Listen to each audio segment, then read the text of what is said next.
Shalom, shalom. Je vous salue dans le beau et précieux nom de notre Seigneur Jésus-Christ de Nazareth. Je voudrais partager une parole avec toi, partager un message qui t'amènera à revoir ta manière de vivre ta vie, à revoir la position dans laquelle tu te trouves. Le message que j'aimerais partager avec toi est tiré dans le livre de Genèse, le chapitre 17, à partir du verset 1 au verset 7. Je lis la parole. Genèse chapitre 17, verset 1 au verset 7. La Bible dit, lorsque Abraham fut âgé de 99 ans, l'Éternel apparut à Abraham et lui dit, je suis le Dieu Tout-Puissant, marche devant ma face et sois intègre. J'établirai mon alliance entre moi et toi, et je multiplierai à l'infini. Et je te multiplierai à l'infini.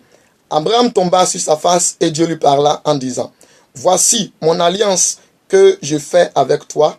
Tu deviendras père d'une multitude de nations. On ne t'appellera plus Abraham, mais ton nom sera Abraham, car je te rends père d'une multitude de nations. Je te rendrai fécond à l'infini.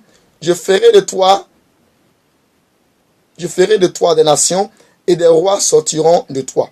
J'établirai mon alliance entre moi et toi, et tes descendants après toi, selon la génération. Ce sera une alliance perpétuelle, en vertu de laquelle je serai ton Dieu, et celui de ta postérité après toi. Parole du Seigneur. Le thème de ce message que j'aimerais partager avec toi est vivre une vie d'obéissance. Vivre une vie d'obéissance. Lorsque Dieu a appelé Abraham, il avait au départ 75 ans. Dieu lui dit, quitte ton pays, quitte ta patrie, va dans ce territoire que je te montrerai et je te bénirai, je ferai de toi une grande nation, je rendrai ton nom grand, tout ça.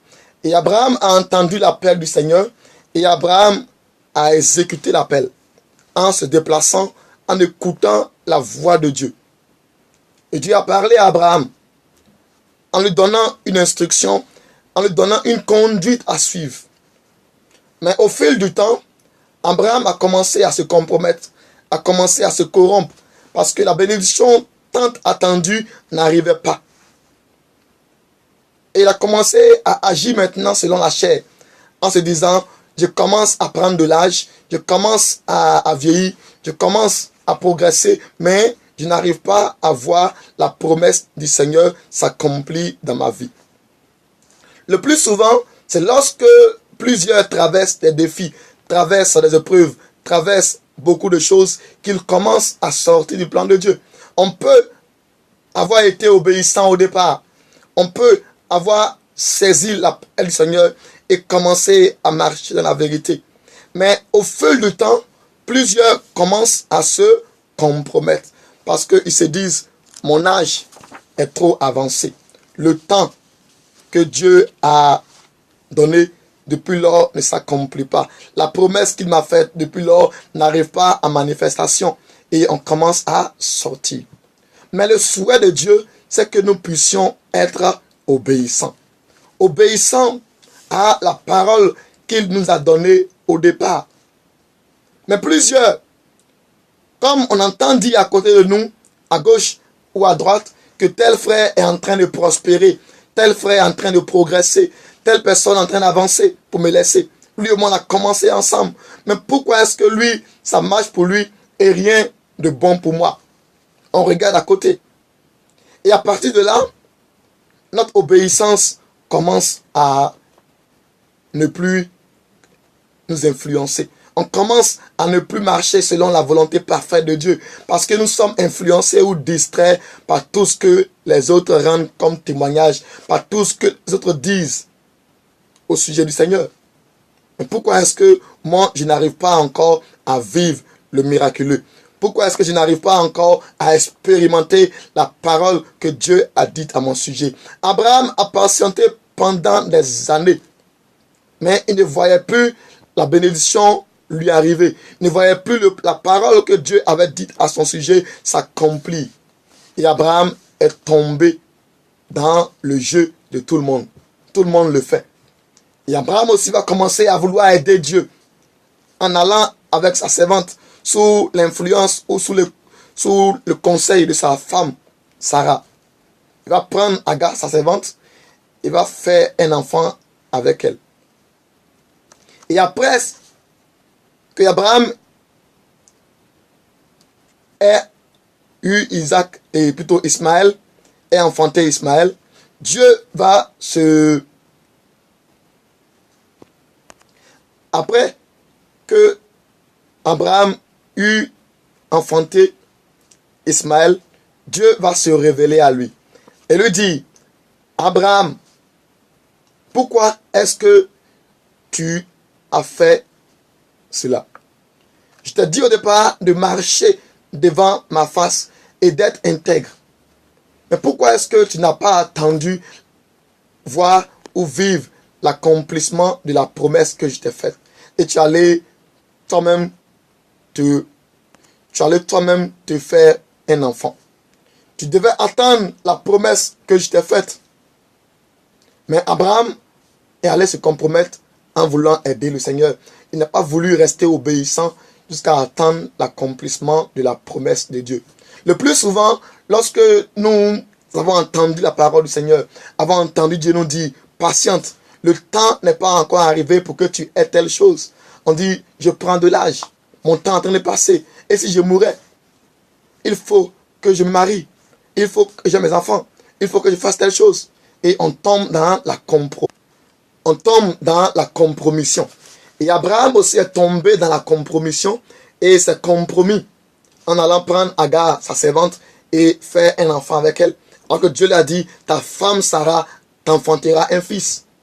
Mais l'homme le plus souvent est trop pressé et on finit par commettre beaucoup d'erreurs. Et les mêmes choses arrivent encore aux chrétiens que nous sommes. Lorsque Dieu nous dit, patiente, le temps va arriver pour que je te bénisse. Le temps va arriver pour que je te visite. Mais trop pressé finit par nous conduire dans des plans tortueux, dans des plans macabres de l'ennemi.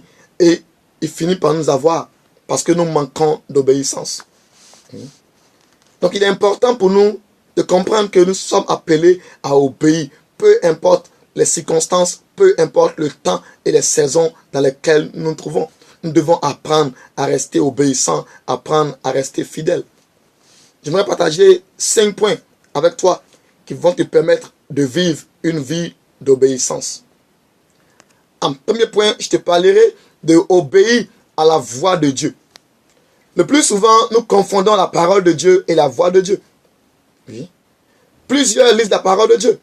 La parole de Dieu, c'est pour tout le monde. Mais la voix de Dieu est individuelle. Il y a des choses que Dieu t'a dit au départ de ta conversion.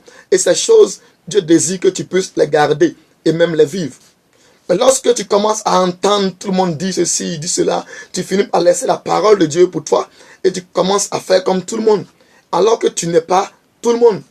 Le premier point dont nous parlons pour vivre une vie d'obéissance, c'est d'obéir à la voix de Dieu.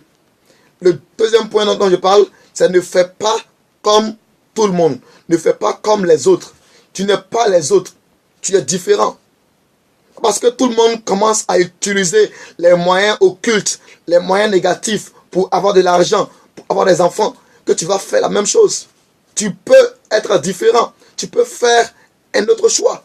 Tu peux rester fidèle au Seigneur, rester obéissant jusqu'à ce que la parole de Dieu, le plan de Dieu pour toi s'accomplisse. Tout le monde peut tricher. Tout le monde peut se compromettre. Tout le monde peut corrompre. Mais toi, tu peux décider d'être différent. Tu n'as pas besoin de faire comme tout le monde. Tu es appelé à être différent. Le point numéro 3 dont je parle, c'est marcher dans l'intégrité du cœur. Aujourd'hui, plusieurs ne sont plus intègres. On peut être intègre 1 mois, 2 mois. Mais lorsque la vie commence à être rude, commence à être compliquée, lorsque les épreuves arrivent, nous perdons notre intégrité et on tombe dans la compromission. Alors que le désir de Dieu, c'est que tu sois intègre jusqu'à la fin. Le point numéro 4, c'est de conserver ton alliance avec Dieu. Dieu, le plus souvent, lorsqu'il appelle un individu, il tisse une alliance avec lui. Et son désir, c'est que tu conserves ton alliance avec lui. C'est que tu lui restes fidèle jusqu'à la fin. Quel que soit ce qui va arriver, ton alliance est plus importante que la bénédiction. Ton alliance est plus importante que le succès, plus importante que tout ce qui peut arriver en bien. Le souhait de Dieu, c'est que nous gardions son alliance. Que peu importe les circonstances, peu importe les défis, que nous puissions rester attachés à lui jusqu'à la fin. Et le dernier point dont je te parlerai, c'est de faire un bilan de santé spirituelle. Un bilan de santé à chaque moment. Analyser la vie que tu mènes. Est-ce que je suis en train de vivre pour Jésus? Est-ce que je suis en train de vivre la parole de Dieu? Ou je suis en train de vivre selon ma propre chair? Est-ce que je suis conduit par ma chair ou conduit par la parole?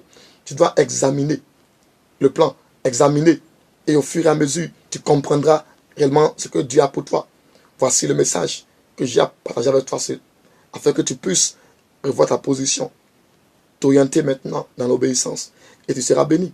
L'obéissance a des conséquences énormes, des conséquences incroyables, que lorsque tu es obéissant, lorsque tu marches dans les voies du Seigneur, tu es qualifié pour le succès, qualifié pour la réussite. Peu importe le temps, Dieu te récompensera. Reste fidèle, il te bénira. Quelles que soient les épreuves, quelles que soient les circonstances, reste fidèle, reste attaché à Dieu, reste intègre dans ses voies, tu iras loin. L'intégrité te conduira à accomplir de si grandes choses, à accomplir des choses incroyables. Que Dieu te bénisse.